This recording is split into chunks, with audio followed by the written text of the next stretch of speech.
Ah, le contreplaqué cintré. Quelle belle invention. Aujourd'hui, je te montre 5 chaises qui ont littéralement plié l'histoire du design.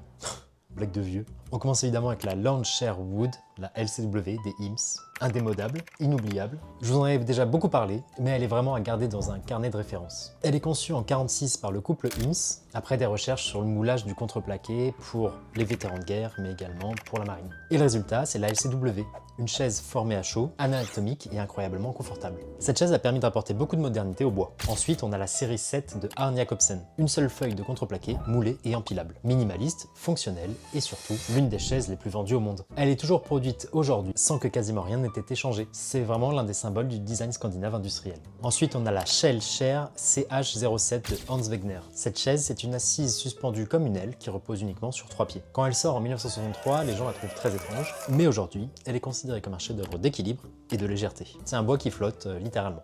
Ensuite, je vous invite à prendre la direction du Japon avec le tabouret Butterfly de Sori Yanagi. Deux ailes de contreplaqué qui se rejoignent en un seul point d'équilibre. C'est le Butterfly Stool. On est sur une sculpture plus qu'un tabouret, mais on est avant tout sur une leçon d'épure. Et puis on a Grete Jalk, l'une des rares femmes de cette époque à signer une pièce aussi ambitieuse. Sa Lounge Chair, dessinée en 1963, est sculptée d'une seule feuille de contreplaqué. Trop fine pour être produite à grande échelle, mais assez belle pour finir dans les musées. Une pièce qui oscille entre mobilier et œuvre d'art. Et en bonus, mon tabouret, le V17, cintré à froid, pas encore au MoMA, mais qui me permet de rester dans cette famille des grands designers, de manière assez lointaine. Ces chaises montrent qu'en chauffant, en pressant et en cintrant, le bois a changé le mobilier moderne. Parce qu'en design, plier le bois, c'est aussi plier les codes. Et un bon pli vaut mieux qu'un long discours. Ouais, je suis vraiment resté sur les blagues de vieux pour cette vidéo, moi.